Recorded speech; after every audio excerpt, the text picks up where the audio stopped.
Hello, and welcome to the American Jewish situation since the October 7th Hamas attack and the Gaza war. This will be a roundtable with Dr. Susannah Heschel of Dartmouth University, Dr. Lederhendler of the Hebrew University of Jerusalem, and Dr. Tony Michels of the University of Wisconsin-Madison.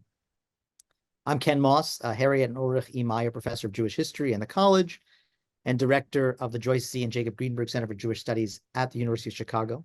And it's an honor for me to be able to coordinate our discussion today.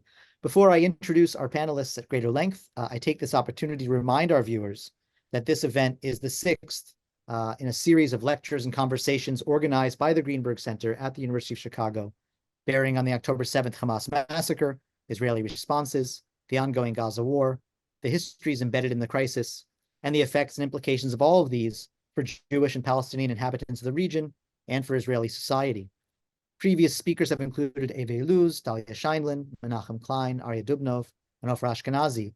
And recordings of the previous events can be viewed at the center's YouTube channel, which is accessible from our website. And I hope Mike Phillips, who's organizing this event, will drop that address into the chat.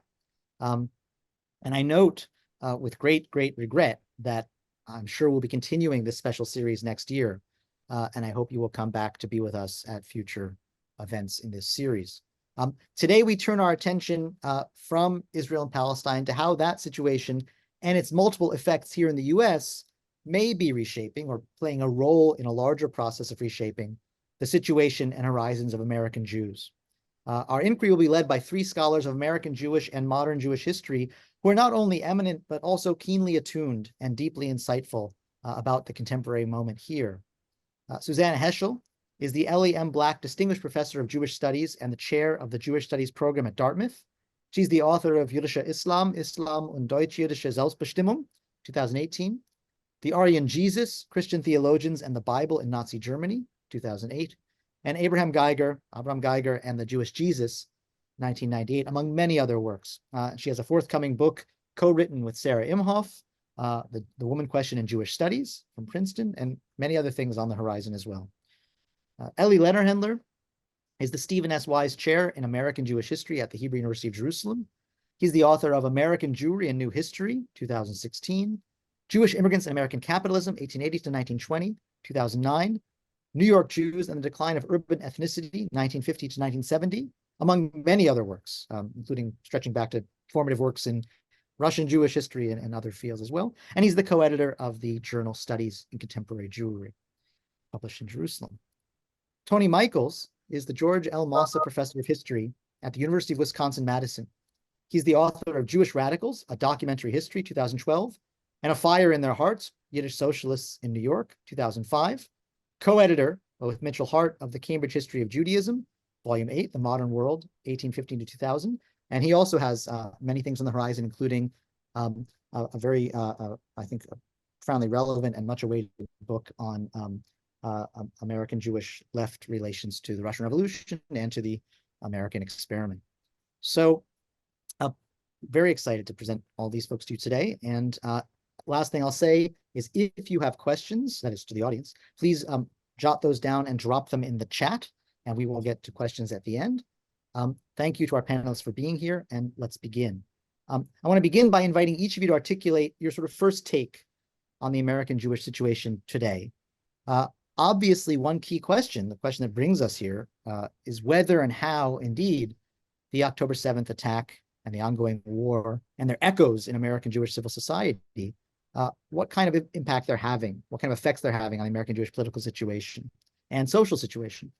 At the same time, as we've discussed in our correspondence, we don't want to impose that presumption on your answers. So I think I also invite you in this context to reflect on how longer term, perhaps deeper, perhaps different sorts of developments with implications for American Jewish life are playing out, how these developments may be interacting. And obviously we think here, not least of the Trumpist remaking of the American political terrain on the right. So Susannah, we'll begin with you.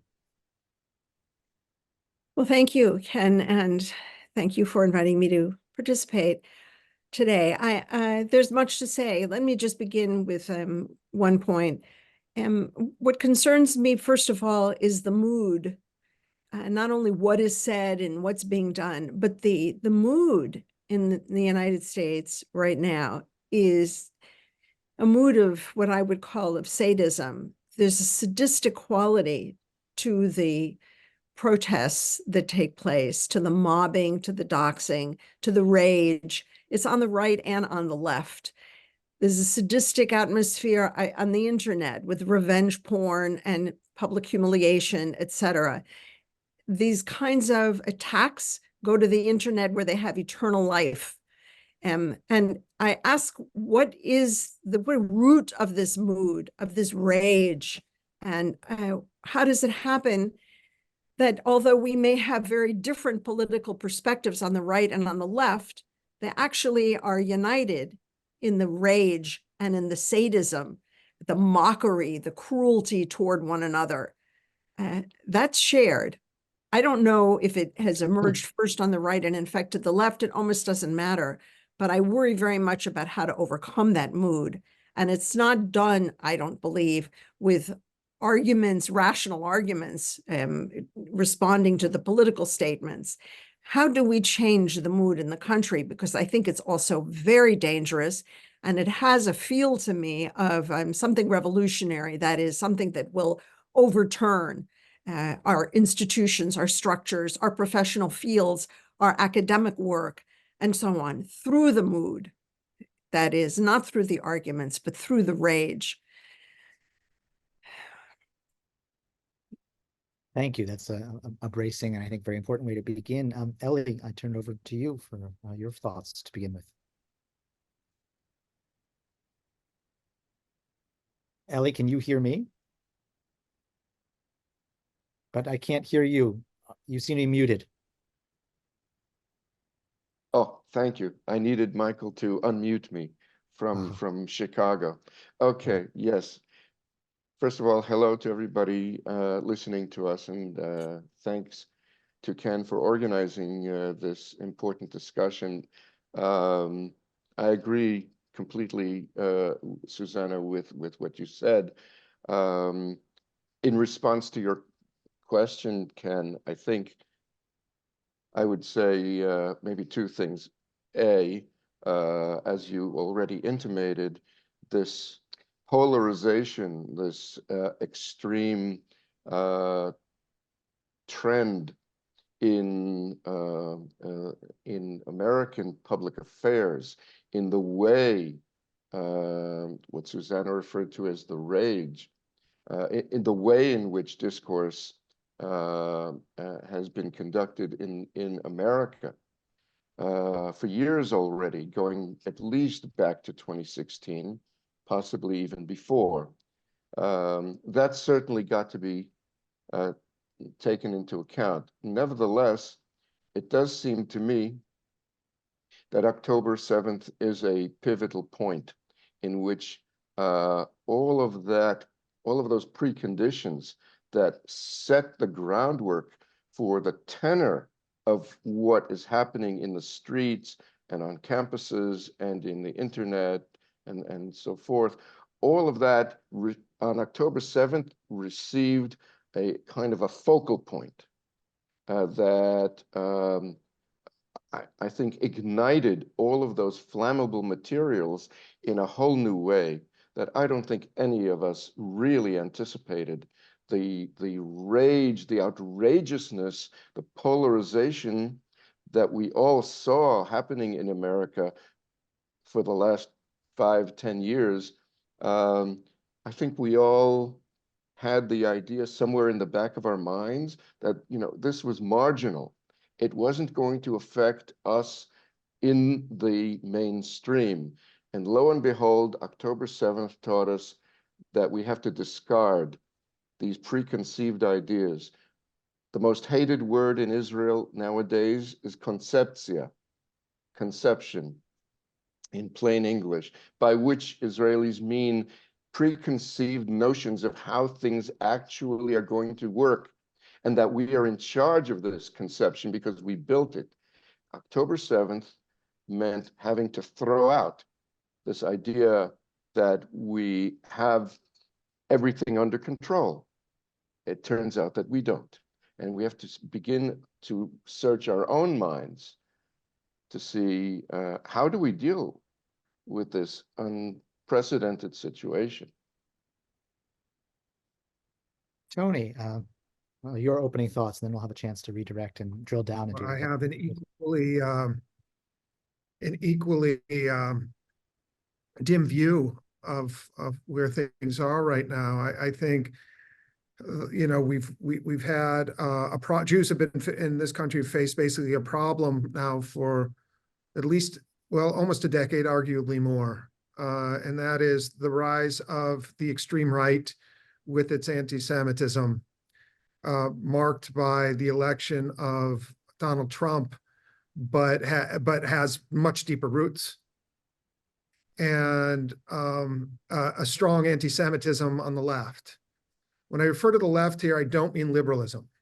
I'm referring to, let's say, the amorphous sphere that could be identified as either progressive, radical, progressive or radical, something like that. In fact, I want to stress that one part of the current problem is the decline of liberalism, which was noticeable by the late 70s, was evident in two developments. One, a Republican Party that moved further and further to the right, start with the election of Reagan, and again, culminating in Trump, and a Democratic Party that generally jettisoned liberalism as a description of itself and its agenda, already evident when liberalism was referred to as the L word in the 1988 presidential election, something that was a dirty word. It was such a liability. So the decline of liberalism, the move, the fast move to the far right, culminating in Trump, and bringing with it all sorts of ideas, white nationalist, Christian nationalist ideas that were considered beyond the pale not too long ago. And then the emergence later, but especially after 2016, of a renewed left that has been, I would say, unfriendly to Jews, which is not quite the same as anti-Semitic, but can't be separated from it. All of that was in place prior to October 7th. What I think October 7th did was intensify quite significantly what was already present, just as Trump intensified what was already present on the political right. So we have an intensification in less than 10 years of right-wing anti-Semitism, left-wing anti-Semitism, and everything that surrounds that and has led to that. You know, the sadism that Susannah refers to, the all sorts of problems, structural problems, intellectual problems, ideational problems, and so forth. Jews have found themselves in the middle increasingly, and it's not clear how they're going to navigate what's happening on the right and the left. I mean, I have thoughts, but, you know, I'll leave it at that. Well, I mean, I think we'll come back and push you for those thoughts under this very much. I mean, you're all historians, as am I, but I think we are trying to understand something that may be transmogrifying, metastasizing, emerging, and I think all of you have laid on the table. You know, there's a variety of temporalities here, right? There's a new kind of culture of internet hate. There's a much longer tradition of an American far right that's been held at bay at various junctures, but is back with us. There's layers of the complex and mostly hostile relationship of sort of the self-declared American left to Israel, although it's a very complicated tradition, or it was until now, maybe. So all things I want to return to. I had thought actually to redirect and push you to identify particular sites where you see these things happening, but I think I'll come back to that and maybe a second round of questions. I think it's equally important to put on the table a different kind of question, one framed from within the community. If we can even speak about the American Jewish community, which is maybe one of the other questions that I want to put out there at this point, which is the relationship of American Jews and Israel, both before and obviously since October 7th. And, you know, here there's all sorts of data points we could begin with. Franklin Foer's recent piece in The Atlantic, which, you know, I think one can think many things of it, but it's voluminous. There's a lot of interesting things in it. You know, he reminds us that the last large-scale polling of American Jewish attitudes and identities, the 2020 Pew survey, found some really interesting kinds of data that I think speak to our president about American Jewish attitudes toward Israel. And he reminds us that only 1 in 3 American Jews said in 2020 that they felt the Israeli government was sincere in its pursuit of peace, right? So 30%, right? But at the same time, and in the same polling, 8 of 10 American Jews described Israel as either essential or important to their identity, and about 63%, 65% still viewed the two-state solution as a sort of plausible and best case scenario, right? So that kind of data set helps us, I think, capture something really essential about American Jewish attitudes in the pre-October 7th moment. We might point to 2 other bits of data, right? I think we all remember, I don't know whether other Americans know this, but I think many American Jews notice this, that despite these very anti-Netanyahu coalition sentiments in the larger American Jewish community, during the 2023 protests, when protesters in Israel against that liberal religious nationalist coalition government called on American Jewish organizations to come out in support of Israeli democracy as they saw it, against the threats to Israeli democracy from inside, American Jewish organizations were very reluctant, with the exception of things like J Street, so were very reluctant to get involved at all.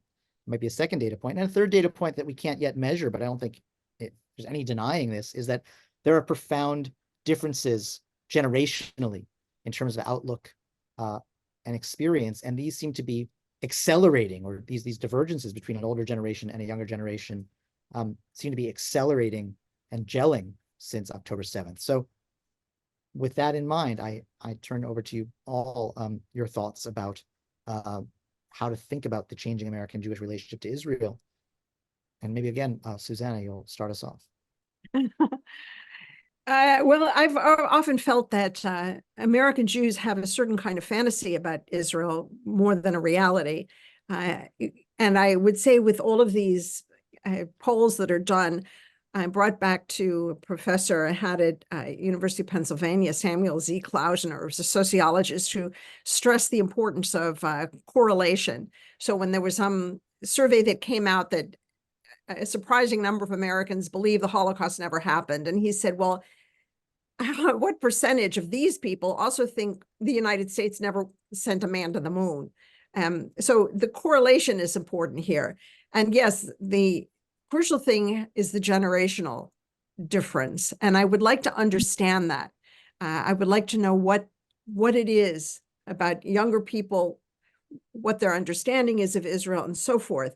The two-state solution, you say the survey showed 65% of American Jews. Well, what's the percentage of Israelis, for example? And how does that number also vary at different moments when the Israeli government is in trouble for various reasons? But within Israel, too, we have vast differences of political opinion, as we know. But I'm concerned about a couple of things. One is that our understanding of democracy in the United States, multicultural, multi-religious, multi-ethnic, lots of immigrants, et cetera, it's a very different experience than we have in the United States, a different understanding, a different kind of support that we're called upon to make to our government, to our society. It's very different from what Israel is all about. And we sometimes, I find people who try to think about Israel in the same terms as the US. It's a different conception of a state. And that's a problem. It's hard for people to accept. So they judge Israel based on the United States. That's not right. But I also have a feeling, and I want to just say something about the left, although I've always thought of myself as the left. Apparently, I'm not anymore. That is, it's an interesting study by someone at Rutgers named John Kusich of the 19th century English novel, and the nature of the imperialism and how it's expressed, British imperialism, in the novel. You think, for example, of Joseph Conrad, Heart of Darkness. What Kusich says is there's a quality of imperialism that's self-aggrandizing. We're the British, we're the greatest, we're bringing civilization to the world. And at the same time, an abjection. Look how we're suffering to bring civilization to the world. Look at the misery that we go through, et cetera. Now, I just wonder if the left is which is supposedly so anti-imperialist, isn't caught up in the same thing. And that's what I feel I'm encountering with certain colleagues in the academic world. That is, they have the answer. Their radicalism is it's the new imperialism, so to speak. And look how they're persecuted because it all rests on, look how we're exploited and persecuted, et cetera, who are the victims.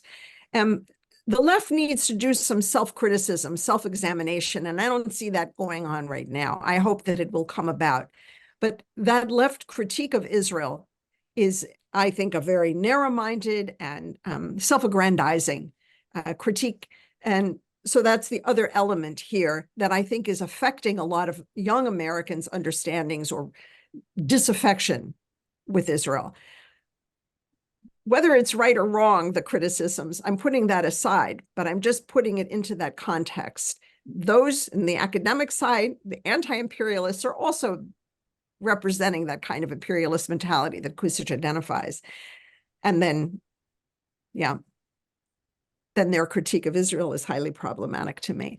But ultimately, what I want to say is what horrified me, among the many things that horrified me after October 7th, was a sudden outburst that it's no longer about 1967, the occupation of the West Bank, et cetera, but it's about 1948. That is, the attacks on Israel now are about dismantling Israel altogether. And that's horrifying to me. And I was shocked, perhaps naively so. Perhaps this has been developing for a long time. I don't know. Ellie, your thoughts as how to situate this question of American Jews and Israel, which maybe in Susannah's answer suggests that it's very hard, it might be counterproductive to try and find a clear inside and outside, right? I mean, how the Jewish community is reorganizing its relations to Israel might already presume too much about enclosed community, and it may be that the sort of streams of influence are moving much more richly back and forth, for better or for worse, between American Jews and other Americans. But I'll turn that over to you. Well, let me spin a couple of ideas around the table, and I'll start with this business of American Jews through the lens of opinion surveys over the last decade, and in fact, for a generation or more, these opinion surveys have been, the pulse of American Jews has been taken constantly and regularly, and more often the questions that do pinpoint that area of, well, you know, where does Israel fit into the worldview or the opinions or the values asserted by or claimed by the American Jews who respond to such surveys. And I'm going to simplify the survey results in fact, I'll simplify the interpretations of the survey results. One interpretation has always said, look, American Jews used to be so close with Israel. Just look at the way things were in 1948 and 1967. All the Jewish people pulled together. They were volunteers. There was an outpouring of money. People made aliyah after the 67 war in droves. And look at the situation now compared to then, and all that we can conclude is that American Jewry, as a generalized noun, is pulling away and has been pulling away from this strong engagement with Israel for a long time. That was one interpretation.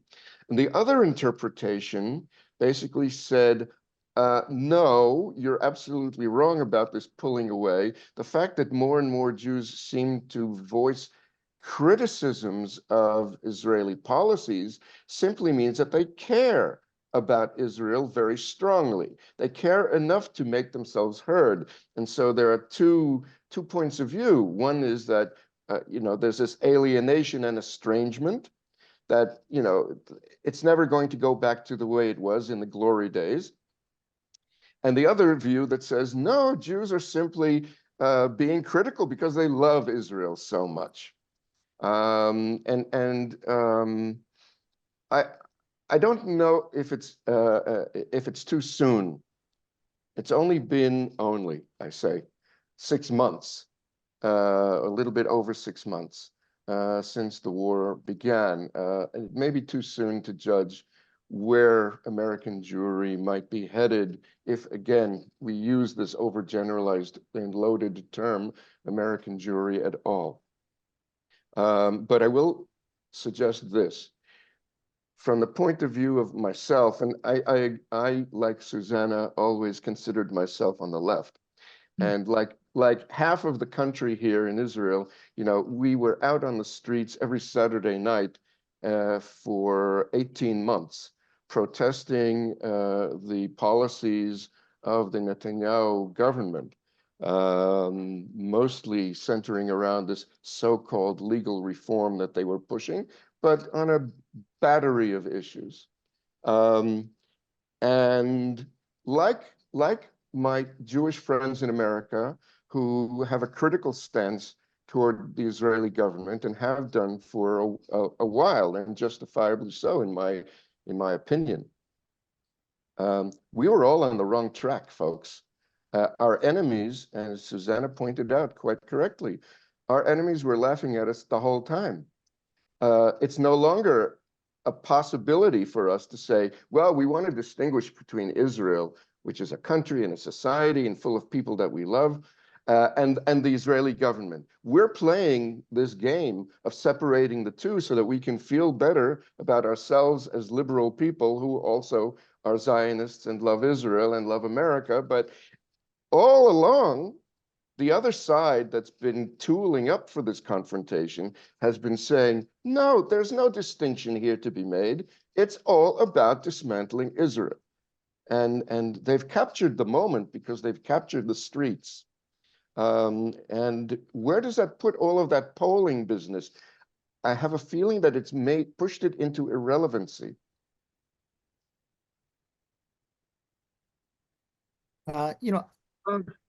Tone, I take, and then I'll come back sorry, now. no, I didn't mean to cut you off, Ken, please. No, on the contrary, I shouldn't tread on your thoughts about this, but then maybe I think there's some things we might want to come back around and revisit, but please. Well, my thoughts are brief, lucky for you and everyone, everyone else.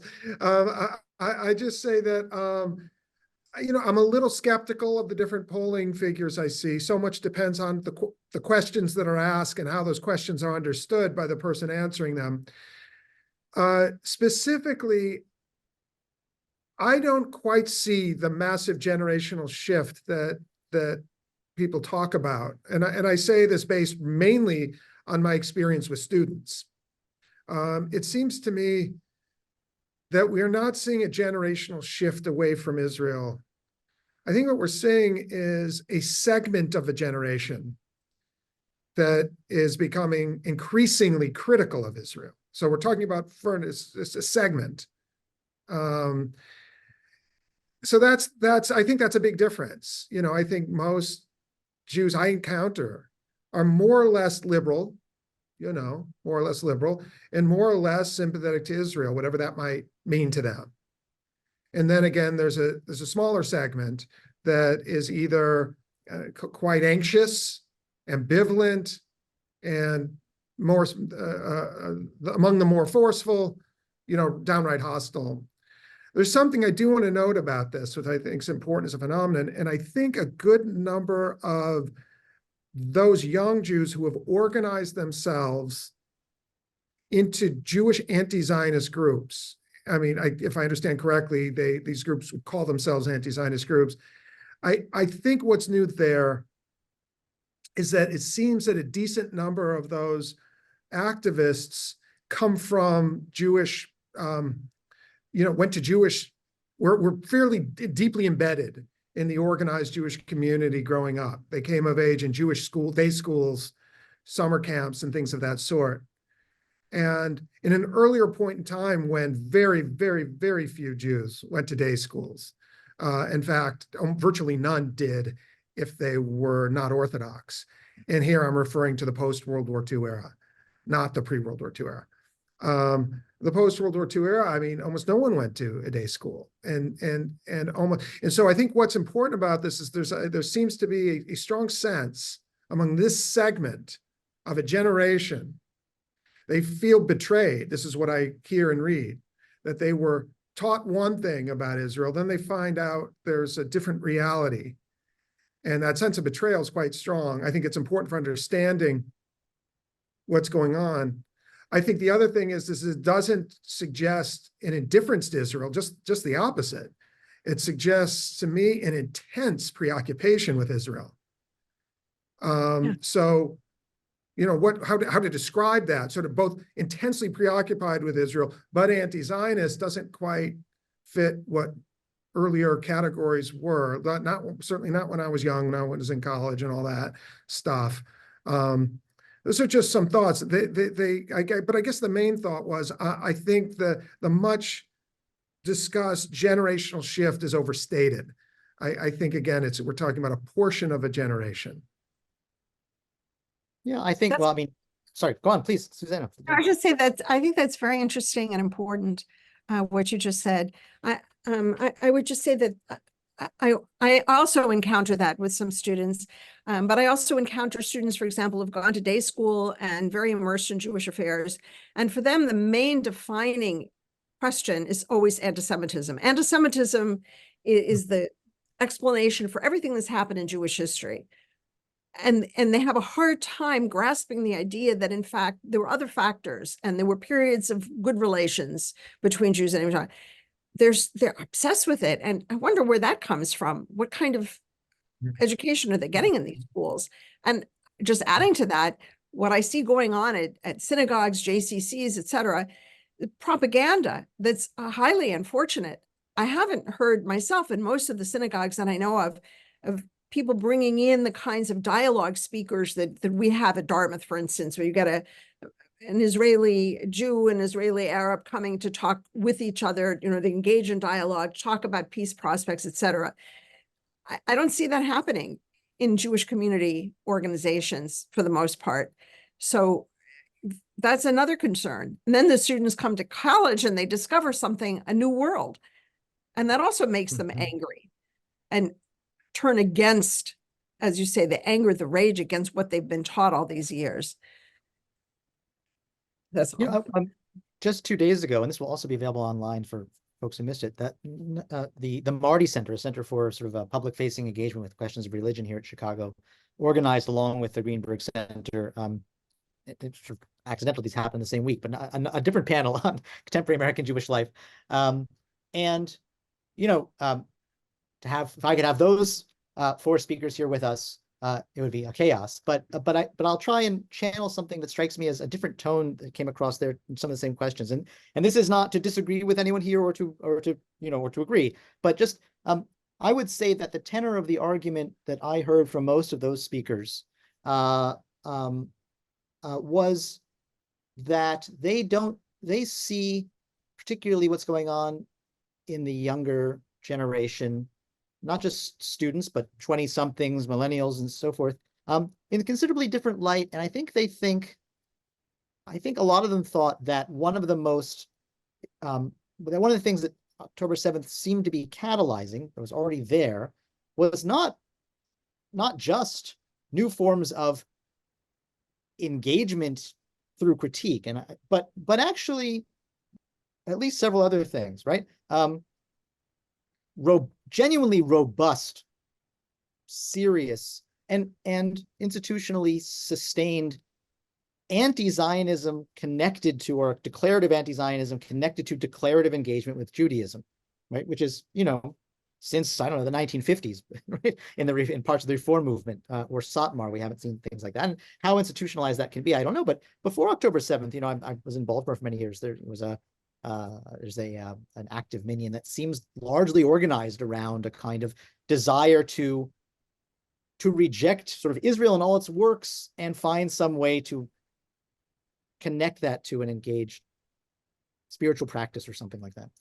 And larger than that, and I think not something that any of you has touched on, and I have to say, I think I see this, is something that we might kind of call a sort of Jewish equivalent of quiet quitting, right? Which is there's so little. This here I speak for an imagined sort of liberal to progressive mainstream of young people, and not for myself necessarily, though I certainly don't disagree with everything I'm about to say. There's so little to like about the sort of theocratic, anti-democratic, and occupying power that is sort of the hegemonic power in Israel. So much woe involved in having anything to say about it, much less considered opinion of it in the context of this kind of rage. So many reasons why young people don't want to be alienated from their friends over this thing that, and here's the question that, this is a predictive question, and we're all historians, so maybe this is a foolish thing to do, but, one thing those panelists, I think, thought they were going to see much more of was, for better or for worse, whatever we may think of it, a world of greater and greater, numbers of people who are Jewishly involved to varying degrees and in meaningful ways, who simply don't want to have any connection one way or the other, or as minimal as possible, to the reality that is Israel, or any of the images of it, right? And now, will that be a majority, or I don't think it'll be a vanishing minority, or at least these panelists don't. So let me push you to think in those terms over the next 20, 30 years, assuming, as I think we must, that there's little reason for outsized confidence that things in Israel itself will turn around in a very different direction, although we might hope. And I'll throw that, I don't know, whoever wishes to jump in first. Well, it reminds. Go ahead. You go first. All right. I think that the idea that there are probably a lot of Jewish people in America whose instinct is to simply remove themselves from the equation. I think that that hunch of yours is probably correct. I don't know whether that's something that we could conceive of as, some sort of a temporary side effect of the radicalized tenor of everything pouring out against Israel since the 7th of October. I won't hazard a guess. I won't take the bait, Ken, and I won't say what will be their situation 20 years from now. But I do think that you're probably right in saying that that's one possible option, and there may very well be quite a number of people like that. Going back to the point of, look, no matter how much we want to discuss American Jews and their relations, yes or no, intense or not intense with Israel, here we do get back to that nitty-gritty difference between the two societies. American Jewry is not Israel. In Israel, for better or for worse, we don't have the luxury of disconnecting. We're all connected. We're a small country, just as we were very connected with each other in trying to come together with a sense of civic purpose to protest things that we disagreed with before the war broke out. So too, since the war broke out, there's been a tremendous coming together at various levels. And I'm not just talking about the emergency war cabinet.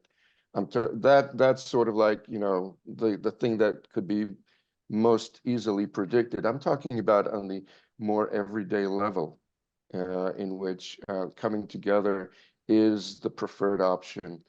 The good news, folks, is that the war is going to put an end to the Netanyahu government sooner rather than later. And hopefully with a more friendlier coalition government to come, maybe some of those American Jews who would rather have nothing to do with it, they may be able to reconsider. But that's one part of the point. I think the other part of the point, though, is that we're at war. And what is it that we would like to expect to hear from people across the ocean who at various points, either they've come to visit or their kids have come to visit, or they've been on programs, or they learn about us in school. What is it that we, would hope? And I think some of those hopes have been fulfilled in terms of the kind of outpouring of financial and moral support that we have seen from swaths of the American Jewish community. Part of that has gone the other way, and to our chagrin. And so, we're very well aware how complicated it is to talk about American Jews, and because there are so many different approaches and lifestyles and opinions, we do have the gratification of knowing that there has been a tremendous amount of support coming our way, and that is gratifying. And we'd like there to be more of it.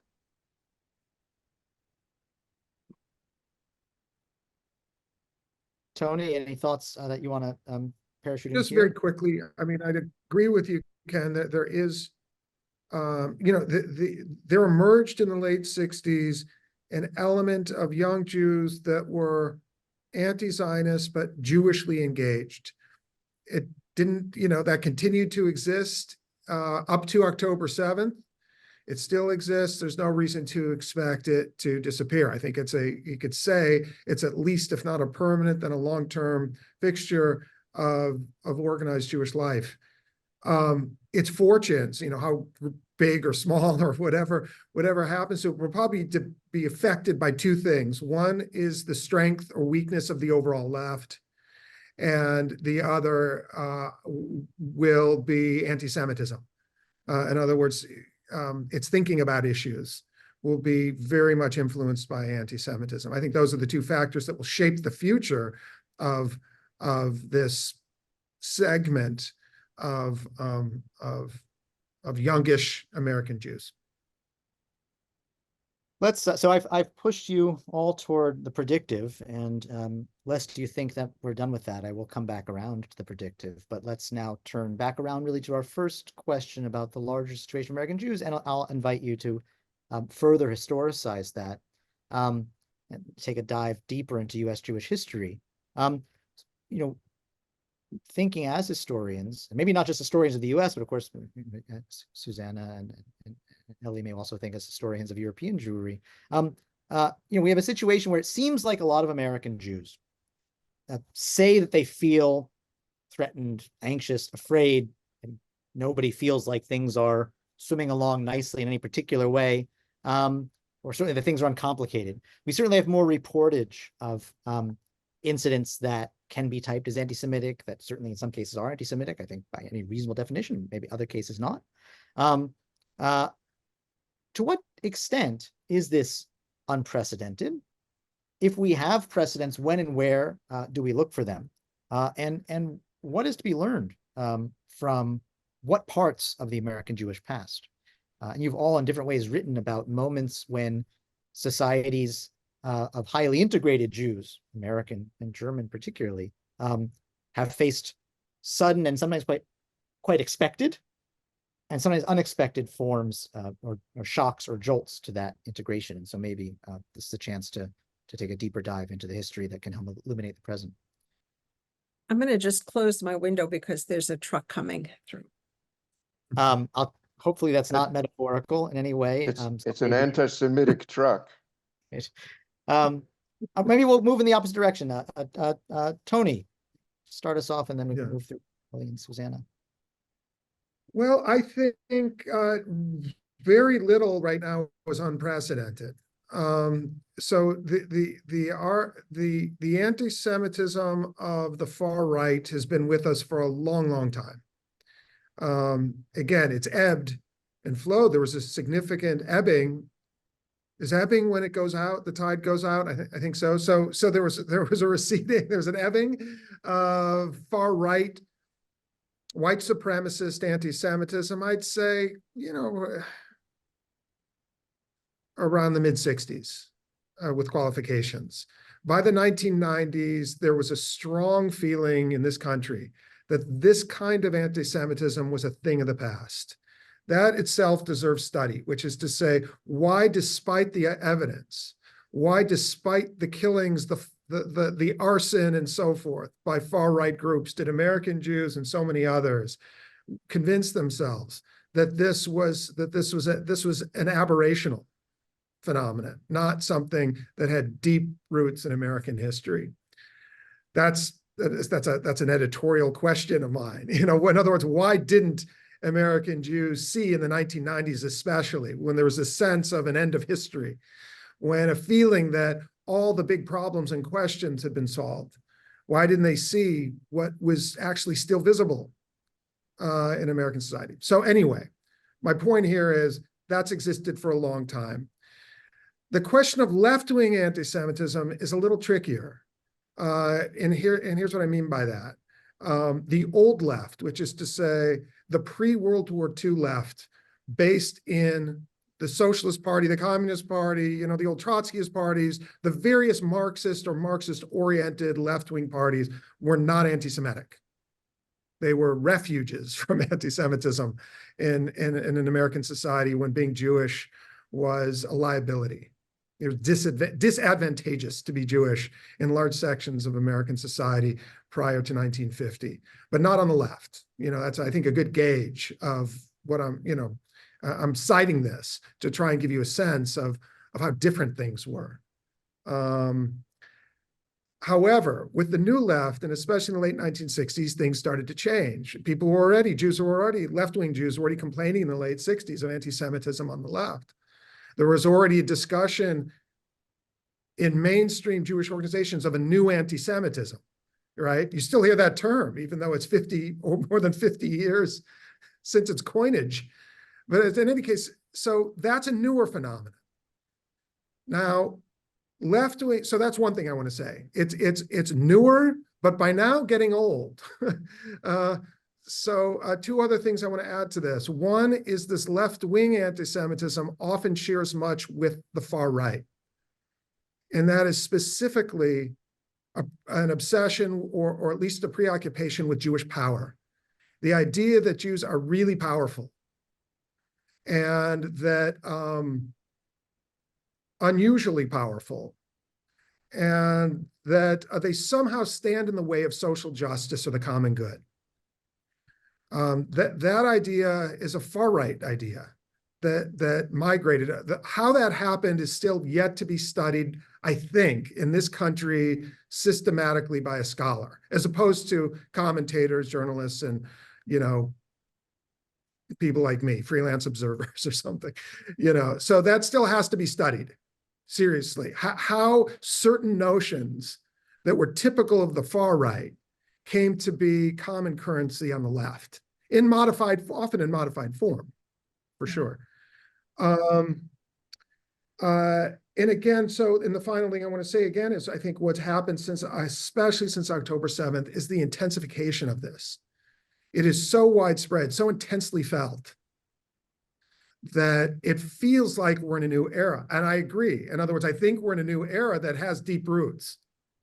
There was something building, and then we've hit a turning point.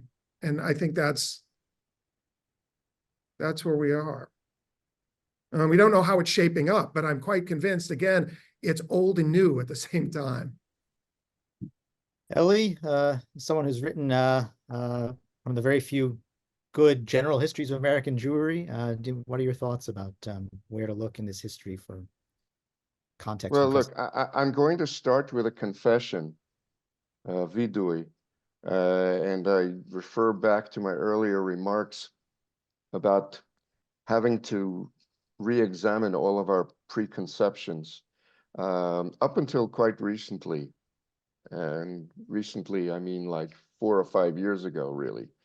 I had no patience with the idea of researching anti-Semitism in American Jewish history. I came of age in New York in the 60s. It was part of the gestalt my generation of young upstarts that being concerned with, were Jews not admitted to a country club, that was a fight that belonged to the older bourgeois generation who grew up in the 30s and 40s and wanted nothing more than to be allowed inside the club. And all that time, they were ignoring the fact that Jewish culture and Jewish education were being neglected, decimated, going down the tubes. And the real problems of American Jewish history had to do with how does culture get reconstructed and maintained from generation to generation? What do you do with the post-immigration saga of American Jewry? That is how I thought about it. And I always said, our anti-Semitism, yeah, sure, the crazies were always there. There are these periodic peaks in which it resurfaces. You can see it in the 1920s and 1930s. You can see it with Charles Lindbergh. Okay, Father Coughlin, these are things that we all, learned, and, we put it into a little cubbyhole and said, that's really not the issue anymore. Thank you very much. And, I've learned different. To my chagrin, over the last few years, people have been turning to me over and over again to comment about anti-Semitism in America. And I've had to go back and rethink my entire attitude toward what it is that bothers American Jews. And from this point of view, that what really should be bothering them are questions of identity, culture, selfhood, pride, and so forth. Security actually is a very important matter. And it's not yet reached the point that it has in Europe, but it's getting to be closer and closer to the European model. And that's scary. It's scary to the extent that I think anti-Semitism will become much more important in the next historian's synthetic work about American Jewish history. The one that I wrote like 10 years ago, I gave anti-Semitism fairly short shrift. Were I to write that book today, I have a feeling I'd be writing a different book. And I'm very sorry to have to say that. Susannah, I invite you to go anywhere, but I will note that Ellie's reference to the European history, and I wonder if, as someone who thinks as much on that side of the Atlantic as on this side, I wonder if you have some thoughts as well, but whether not just where in American history might look, but also where in European Jewish history we ought or ought not to be thinking about the present in America. Lots of thoughts. And I would say, Ellie, that you look at a book you wrote 10 years ago and you say you would do it differently, but 10 years from now, you may also look at the book you're writing today and say the same thing. But we have, in some sense, been caught off guard. I think that's the point that you and Tony are both making. What is that about? Well, I don't think this is only about Jews. It's also about the United States. It's about liberalism, as was said earlier in this conversation. There's taking place a kind of revolution. The Republicans are no longer those, the Democrats are no longer so on. And Zionism is also not what it was. What is being called Zionism today is not anything close to what was proclaimed from, let's say, 1890s until the 1960s. It's very different. Everything is being overturned. Everything is being challenged. It's a kind of anarchism that is very upsetting, but it's not only about Jews. It's much broader than that. The academy itself, scholarship is being attacked. I had to read a manuscript recently that talked about historical critical method as a form of epistemic violence. So what we do in the academy is suddenly no longer legitimate. It's a colonization of other people's knowledge. When we look at some religious custom that, and so on, and we say, well, that's not really God revealing to this person as it claims, but rather it's something else. All of that is being rejected. Everything is being overturned. So we're part of something much bigger, and we need to take that into consideration. At the same time, what concerns me, so okay, I can say Zionism never promised us a rose garden. We've got to rethink things. But what's startling to me, and is the idea now that seems to be prevalent that it's Palestinians who are the defining identity in the academic world, in professional societies, in so many corners of at least the educated American society, in professional societies. So you identify in those terms. I mean, it was BDS at some time, it's much stronger now. And that is a concern to me. But at the same time, when you ask about the European, in this sense, this comes up in Ismar Schorsch's book about Jewish responses to anti-Semitism in Germany in the late 19th century. And he talks about all the different efforts that were made through the legal courts. You know, this book or this pamphlet is defamatory, and we tried those efforts. We got Christians to speak up on behalf of Judaism. We got books written and pamphlets written by Jews to explain Judaism to the German society, etc. Nothing worked. Now, at this moment, I don't know if anything can work in that sense to address. I don't know, and I am pessimistic. I think it is similar. I think it's very hard to falsify the claims, to use Popper's language, but I also would say that Jews are not turning to Zionism as a response to the anti-Semitism from what I can see, but that may be changing in the coming years, perhaps. Zionism was, in fact, a big answer, but so was America, the bigger answer, in fact, to anti-Semitism in Europe. And now where are we? In some sense, you know, when Trump said about Jews who vote for the Democrats, they're self-hating Jews, in some sense, he's right. I'm not sure voting for the Republicans is also not self-hating, but there you go. In some way, America feels to me like the Americans have all become Proud Boys. You know, this angry, violent, tribal, and withdrawing from mainstream society to form their own organizations, etc. But overall, I think about the efforts made in Europe to overcome anti-Semitism. I don't think they worked. I worry that fascism is still alive and well and is simply transferred 70, 80 years later to the United States. Within the academy, certainly. I did a study of the University of Jena during the Third Reich.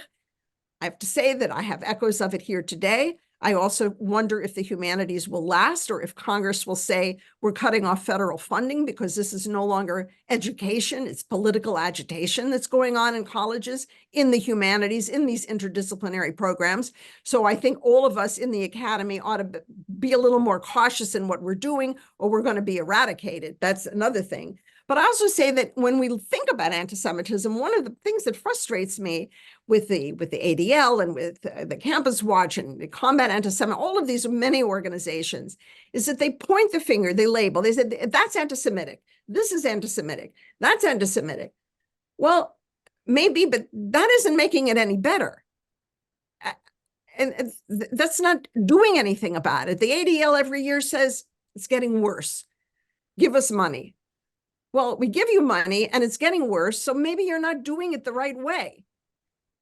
I'm afraid we've spent so much time writing about what is anti-Semitic rather than thinking about what to do about it.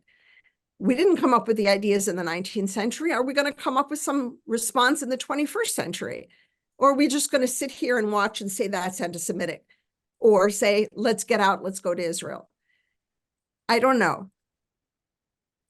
Let me I now. would say, if I could just jump in, Yeah, sure. I Tony, think go ahead. a big difference between now and the 19th century is there was a fairly widespread view in progress in the 19th century, you know, that human beings through intelligent analysis and planning and action can solve the major problems of humanity. I don't think that's a widely shared view. Even if people aren't aware perhaps of their own pessimism, there isn't a widely shared optimism. I'd say that's one thing. The other thing, and we haven't talked about this, and that is the problems of post-industrial capitalism, that is problems that has caused for the US and various subgroups in the US, including Jews. And we have a very uneven distribution of wealth. We have whole sections of the population that can't find meaningful or gainful employment. And we don't know if that's possible. I mean, the mid-20th century point in which we had almost full employment and decent paying work That's gone. Capitalism's incredible disruption. It's incredible mobility. It's incredible capacity to create and destroy, to borrow a concept from someone else. That capacity has caused generated great wealth and caused tremendous misery. I don't think we can understand the appeal of the far right without understanding this. Meaning the social dislocation of large sections of the population that cannot feel right now or do not feel any confidence that even in economic upturns, that their economic situation will be better. And I'm talking about whites and blacks and others too. And what this means for, again, the success of the far right is an open question. I'm quite worried. You can tell I'm quite worried about this. Let me here I'm drawing really quite directly, and I want to make sure I give credit where credit is due on the comments again of some of these interlocutors on Monday, and that was Chicago's own Jessica Kurzane and Ben Sachs for the Institute for Christian Jewish Muslim Relations in Baltimore, and Sandra Fox at NYU, and Bruce Haynes at UC Davis. And they emphasized, I mean, in various formations and configurations, their discussion moved to identify a number of things they deemed genuinely new to the last, let's say, 50 to 20 years of American Jewish life. And they also pointed together towards some things they imagined both possibly ameliorating these questions of felt exclusion and on the one hand, and in a kind of increasingly radicalized sort of public discourse, and other things that worry them greatly, but particularly worry them greatly vis-a-vis the right. And this builds on Tony's comment. So let me see if I can kind of channel them correctly.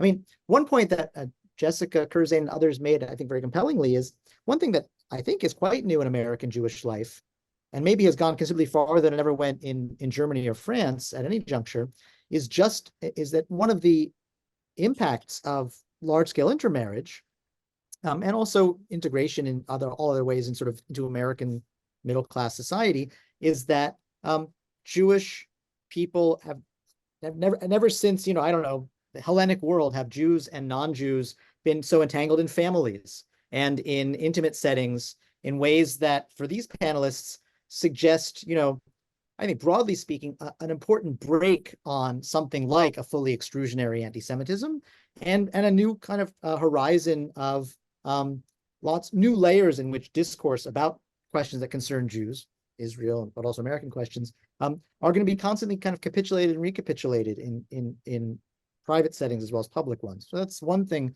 kind of curious whether that resonates for any of you. I thought it was a very interesting comment. On a very different level, Ben Sachs, I think brought that up particularly in our discussion. He pointed, and this connects Tony on capitalism and the right and sort of dislocation of the right. He said, look, what is the question that animates so much right-wing anti-Semitism in this country? It's the classic tradition of white supremacy on the one hand, but it's also the way in which that's been connected to immigration fears on the other. And this idea that the U.S. will be flooded by immigrants, and that's the sort of Jewish plot to, I don't know, undo the real America. And he said, there's no way that immigration is not going to become an even greater issue permanently for the next 50 to 100 years in the context of global ecological crisis, right? So what's going to happen then? This sort of thing is going to be on speed, right? This idea that and Jews will be he thinks there's not much they can do about it, he thinks, but they'll be placed even more centrally into an incredibly violent debate about the future of America that Americans want. So these were both, I think, sort of fascinating and compelling, to my mind, predictive accounts, neither of which has anything particular, I think, to do with October 7th or Israel. And so I wonder if that resonates for you, and if you can see ways in which some of the Israel questions we've been thinking about, particularly, and anti-Semitism questions, may or may not be recast by these, intensified by them, entangled with them. Wow, those are pretty tall orders. Thinking a lot about American Jews this weekend. I had a lot of input. I'm going to try to deal quickly, if I may, with the observation that the fact that so many American Jews have family relations with non-Jewish families through marriage, that's a game changer in terms of where Jews actually feel themselves at home. Do they feel themselves at home?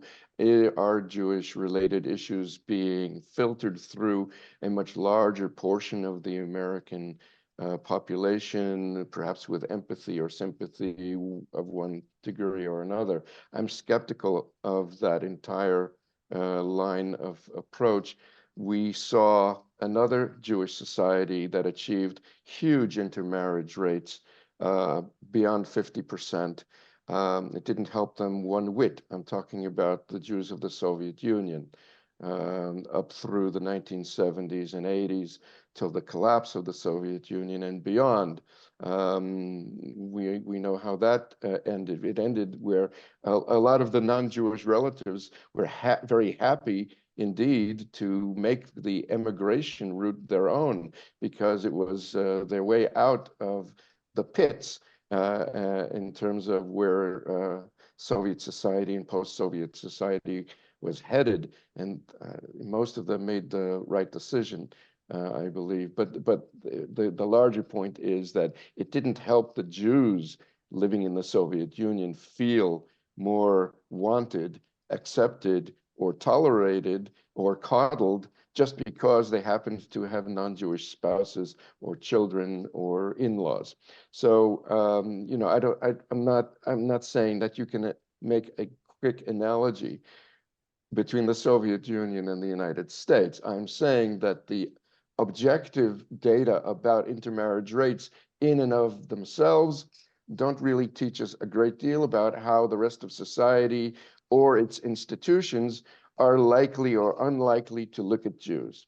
In fact, I would speculate, and here really I'm going out on a limb, Ken, when you mentioned that, you know, there are all sorts of people out there who probably are just tuning out.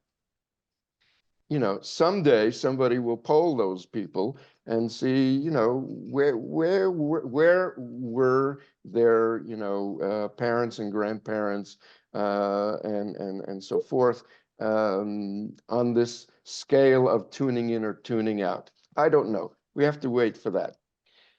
The other thing, though, is this business of immigration and the crisis of capitalism. When I visit the United States, it's very clear, and I haven't been all around. I tend to be in one or two big cities. But in those places that I do visit, one cannot help but be struck that there is an underclass in American cities that do all of the service jobs. They're all immigrants. They're all darker skinned. And I do not wish to invoke the race phobias of Americans, but it's clear that America is a divided and divisive society at many levels, partly having to do with the immigration question and partly having to do with indigenous American obsessions and realities that have been percolating and boiling over in the United States for 300 years. For Americans to project their angst about human rights on a little country in the Middle East where Jews happened to have set up shop for themselves is it shows a particular lack of self-understanding and a lack of capacity for self-criticism on the part of Americans.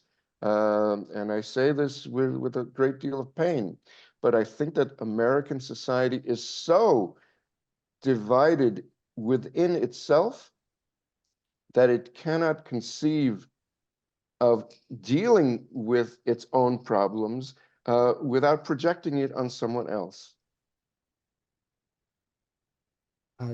Susannah or Tony, and we also are starting to get some questions. So if people want to kind of throw those into the hopper as well, perhaps we can do that, but I don't want to step on thoughts you might have at this juncture. Well, I think the problem is also that we do have in America now a growing movement that says that it's not simply that Israel has an underclass or is racist, but that Israel doesn't have the right to exist. How are we going to respond to that? That land belongs to Palestinians, and that has now become the argument of those who think of themselves as the fair-minded. Right. And we need some kind of response to that. And I don't feel we're getting it. We're more often hearing, well, that's anti-Semitic. But what is, in fact, the substantive response? And that requires both a kind of Zionist theorizing and also a way of, which I say, justifying the fact that we have had in Israel for a very long time a pretty offensive government. I mean, a government that now has a minister for the interior that isn't even allowed to be part of the war cabinet because he's such a Yahoo. Well, what is that about? So these are serious problems, and we need substantive responses. I don't feel we're getting them. I also don't feel we've established strong allies. I think we've tended in recent years to fail, let's say, in fostering alliances with communities who are representing, who are the underclass, who are the immigrants, the Black and brown bodies, and so on. We do have some who do, of course. There's some in the Jewish community and some Jewish organizations, but not the major ones. And that's a problem that we have. We've had Jewish representative organizations have moved to the right and have not formed alliances with those on the left, and that was a mistake. And that's a problem. And now we're facing some of the consequences of that. I also think we as Jews want to be loved, and we have been. For a long time, everybody wanted to be Jewish. You know, you don't have to be Jewish to love Levi's rye bread was an ad that was effective. It wouldn't work today because people don't love Jews, because Jews say Jew and people are sour. It is a very serious problem. Susannah, I want just, one sentence to pick you up on your plea for some good, solid answer to, this accusation that, Israel is a usurper state. What do we say to that? Well, it's very simple. The United Nations decided in its wisdom way back when that both peoples had legitimate claims in the country, and therefore they should share the place. That was the response that was accepted under international law for very good historical reasons, because those legitimate claims were real, and they were backed up by generations of history going back on both sides. If there's any, more sophisticated message that needs to be piggybacked on that, it's beyond me, but that's what I would say. Let me intervene now because we're coming to the close, and I do have some questions. These questions, I think, they speak to some of these questions. I think they also speak to the questions we've been discussing. I think it's fair to say from the left. So, we have one question that that pivots off of the Elise Stefanik sort of phenomenon, which I guess we had a round two this morning, as she subjected the woman who's her district that the Buffalo mass murder took place, but she's subjected various college presidents to her version of inquiry, and I think this questioner sort of wants to know, in some relation to that, how the panelists think about the issue of anti-Semitism on the left and how they separate it, or might separate it from, here I quote, from critique of Israel. And I think that can be, there's lots of ways one can answer that question. I think, especially because I think we all want to sort of engage in a sort of objectification of the self up to a certain point and these sorts of things. I want to invite you to ask, to answer that sort of analytically. I mean, whether one thinks one ought to or one can separate, I don't know, critique of Israel from anti-Semitism, or to what degree, or with all, but maybe you can think with us a bit about some of the different ways in which we're going to see people struggle over that question. People on the left, talk to folks on the left who feel they are not, in fact, engaged in anti-Semitism, and that robust critique of Israel all the way down is not anti-Semitic intrinsically. Plenty of evidence that suggests that at any rate there's forms of metastasis, and it's very, people are defacing, I don't know, Jewish symbols in the name of freeing Palestine. So you could have counter arguments to that, but clearly lots of folks are struggling with the question of what the relationship of those two things should be. Some of that struggle, I think we can agree, is deeply cynical, that is, they're struggling to define the terrain so that they can get away with whatever version of that relationship they want to, but some isn't, I guess. And it's all an historical process that's playing out right before our eyes. So how do we think about that problem in the left, on the left, for the left, in the eyes of others looking at the left, et cetera, and where it might go? Tone, let me throw it to you first. Take a stab at it. And I'd start by saying, may I, or were you going to take some more questions, Ken? No, just jumped in without. I think several questions kind of veer in that direction. One is, I think it's important to, so I would define anti-Zionism as meaningful as a political position, not as distinct from anti-Zionism as a personal preference, meaning whether, I'm not talking about whether one likes the idea of a Jewish nation state or not. I'm talking about an anti-Zionist political position. An anti-Zionist political position, in my view, is one that seeks to strip national rights away from Jews. It says the Jews as a nation needs to be liquidated. That means no political sovereignty. That means no binationalism.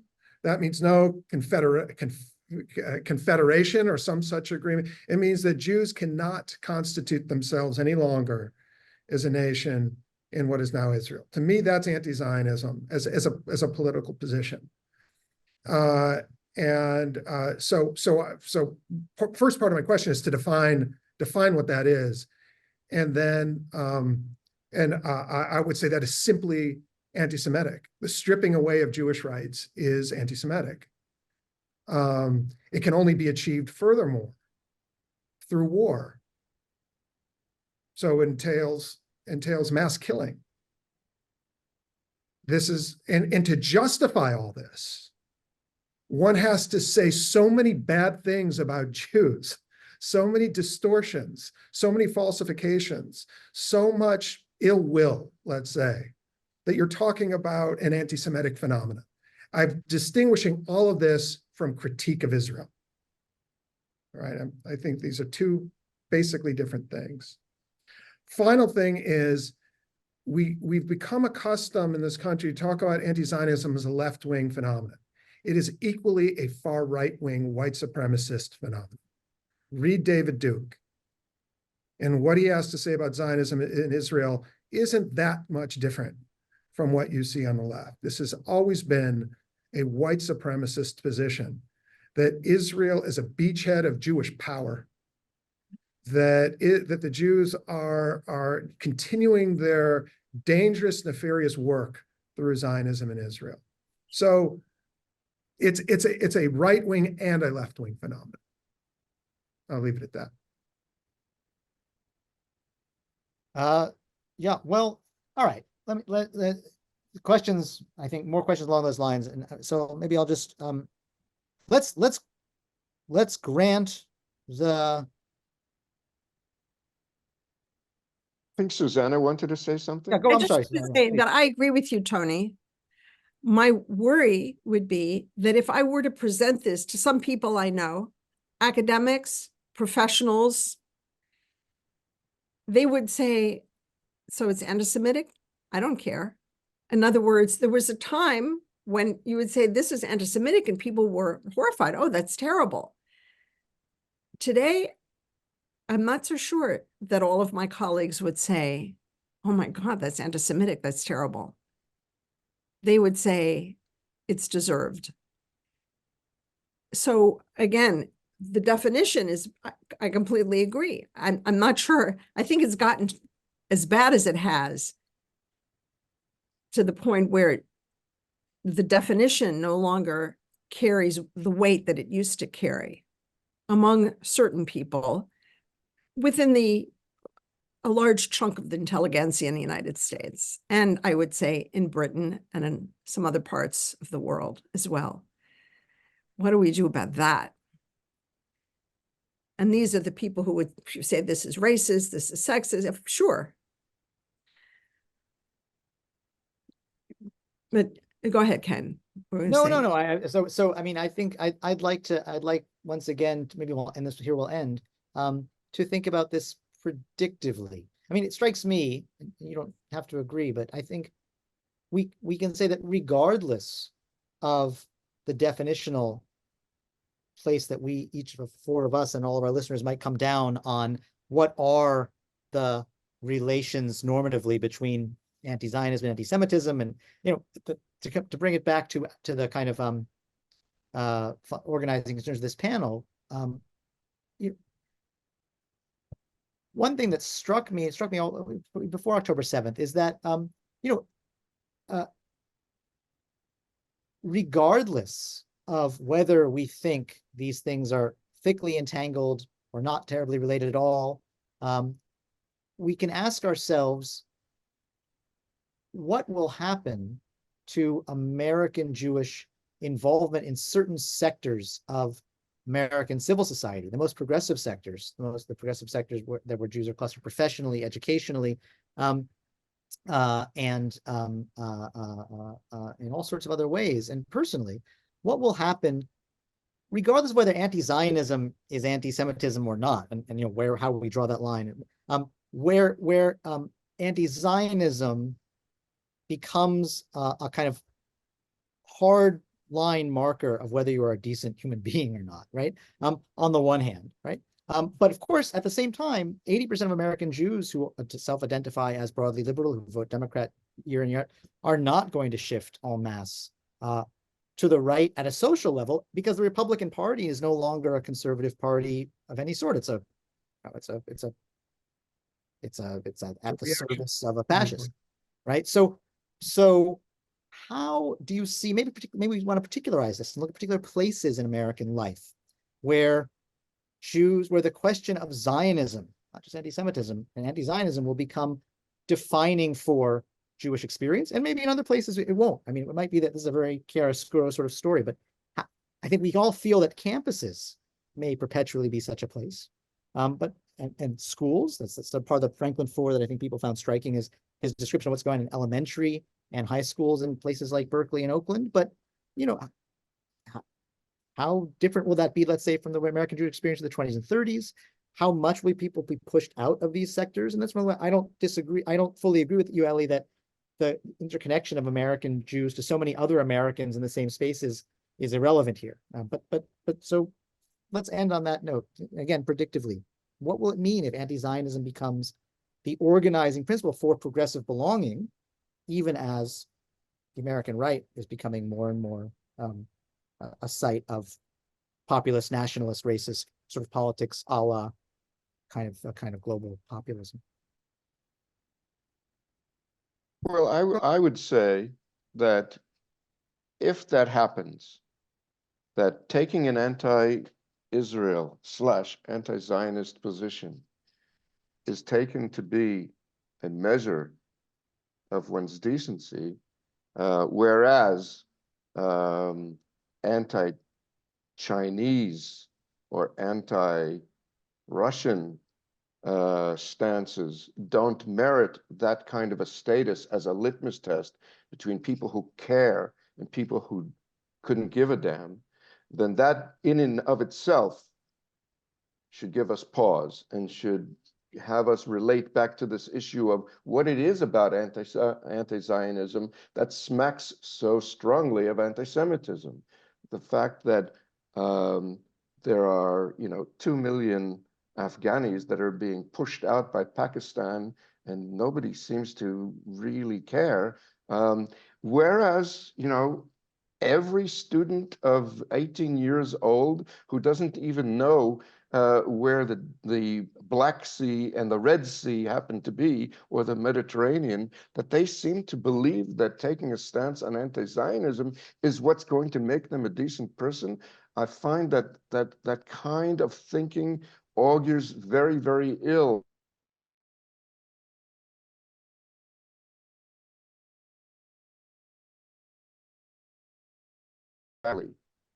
for American civic discourse. It augurs very poorly for the American two-party system. And I guess I would have to say, you know, I'm taking a look at Tony here on the screen. Back in the day when, you know, three-party politics and four-party politics, and Tony, you've written about those periods of American history. That may be the way that it's going to go for a while, because there's going to be such disaffection from the large institutions that 2 or 3 generations have grown to adapt to as the system. There's going to be such disaffection all around that I don't understand how it can carry on the way it has been since the let's say the 1950s and 60s till today. Something is going to give if this discourse continues, because the discourse breaks every norm that we believed, that we valued when it comes to basic freedoms. Tony, Susannah, Tony, maybe you'll respond, because I think you were citing. Well, I'd say, you know, if what you described as a possibility for the future is based on, to some degree, what's already happening. The question is, to what degree will it unfold? What you're describing, Ken, what you described is a process of marginalization, where Jews won't necessarily be squeezed out of society altogether. They'll just be squeezed out of certain arenas and gravitate towards arenas that seem more comfortable. This could be certain kinds of schools. It could be certain towns or neighborhoods. It could be certain segments of the economy. That's what I imagine. If current trends continue, I imagine that will happen. And that Jews don't do that will have to conform. In other words, if you want to have a successful career in the arts, for instance, then you will have to conform to prevailing norms, or not go into the arts, or something different, I guess, is a third possibility, which is that you create a Jewish sphere that might not be prestigious or lucrative, but is hospitable and satisfying. So there's a process perhaps of marginalization that might happen. I'm basing this on what you're describing. There's finally another thing is, and that is for Jews to attempt to reinvigorate an older politics, an older Jewish politics that might graft on or overlap to the interests and values of other sections of the American economy. I would say that politics is an emphasis on ethnic pluralism, an emphasis on the separation of church and state, a social democratic economic program, just like broadly speaking, social democratic, an emphasis on the an opposition to anti-Semitism, maybe 1 or 2 other things I've forgotten, but something like that, and then insist on it. And hope that there are people out there, I think there are, who will say, you know, this is an agenda that's good for America, or it's good for African Americans and America broadly, or something like that. In other words, for Jews to try and marshal their strength as much as possible, do it in connection with others, and hope somehow that will help the country get out of the current morass. Susannah, final thoughts. Just as the last word, I agree with everything that's been said. I don't know if we can find another realm in which we can function as Jews in American society. I feel as though we're actually being squeezed out, thrown out, in fact, of certain realms, certain professional societies, etc. And I also have to say, though, that this is a self-destruction of the American left and right. That is what disturbs me. When I see 2 of the most influential feminist theorists, Judith Butler and Nancy Fraser, among many others, saying that October 7th was somehow a legitimate form of protest. That is, rape is permissible if you are protesting an occupation. If you are the occupied, the colonized, etc., they've violated every aspect of the work that they've been doing all their lives and thrown it all out. Feminist theory then is over. Human rights is over for all of us, because either it's human rights for all human beings or for no one. Now, what's the point of that? So the reaction to October 7th is a self-destruction of all the principles that we base ourselves on. Everything that we've talked about today is about that, the destruction of liberalism, the destruction of the two parties, et cetera, et cetera. And what will emerge, I don't know. And I am very concerned, and I do take it seriously. And I think we have to think about what comes next, what we can formulate that would be, in fact, a viable way of thinking going forward. So thank you, Ken, very much for this discussion. And thank you, Tony and Ellie. I've learned so much from your remarks as well, and from the questions from the audience. And let's hope for better times. I can't add anything other than say to add my own thanks to that, and to all of you. And I'm sure we will continue these discussions in an ongoing fashion. Thank you.